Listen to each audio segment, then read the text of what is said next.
What I wanted to do was spend some time with a certain group of synthesis methods and come up with some ideas using that, some patches and some sequences and things like that.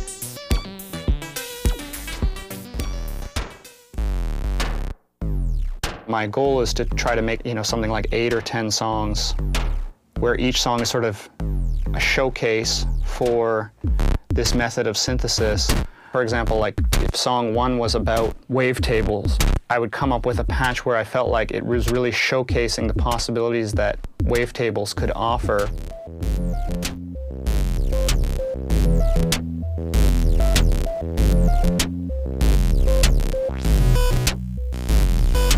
I want to make sure that I incorporate that as sort of like a main hook or a main like key element of the song.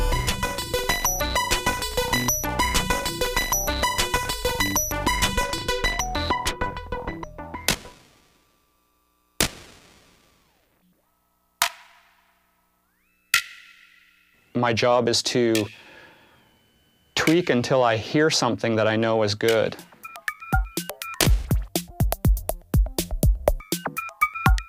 And then that's the moment where I take it from there and make a song out of that.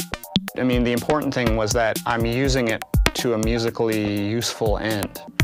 So that's the goal.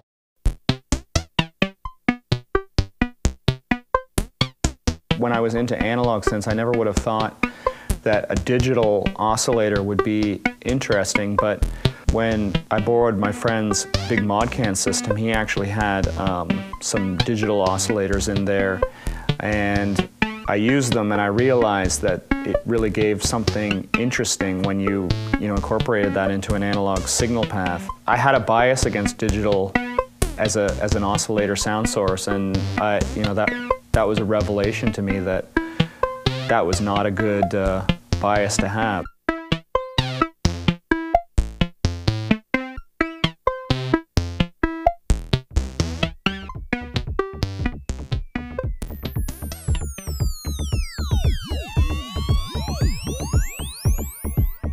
I had the opportunity to borrow this Moog System 15, so it's kind of like a gear lust sort of milestone, I guess. You never would imagine that you would get your hands on something like this.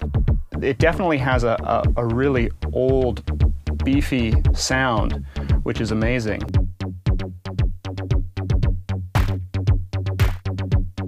I can understand why it's an amazing synth for bass, why it was the perfect synth for I Feel Love or something like that. But really, to me, it's more or less like a bit of a glorified mini Moog. Although I did find that being able to cross-patch it with my Eurorack definitely made it a lot more interesting, as well as I have these Moger Fogers.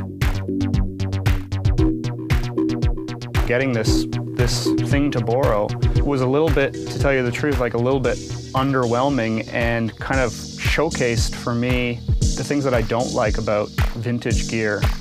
I wasn't able to even use it for the first week and a half because the oscillators were just, crazy out of tune, drifting, fluctuating. So just a couple days ago I got this track together, and it was the first time I was like, wow, okay, there's a steady, tuned part that I'm able to use out of this. Definitely huge sounding though. I mean, these oscillators definitely have some kind of magic to them, that's for sure.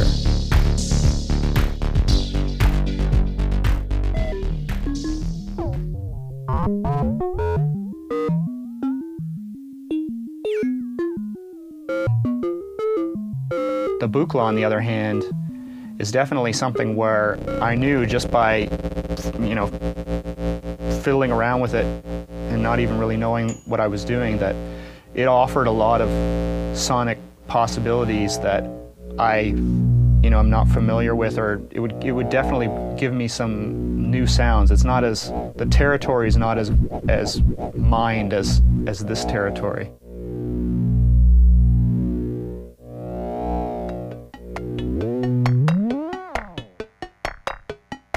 People are appreciating modulars now for endless possibilities, the amazing sonic options that it that it can bring to the table.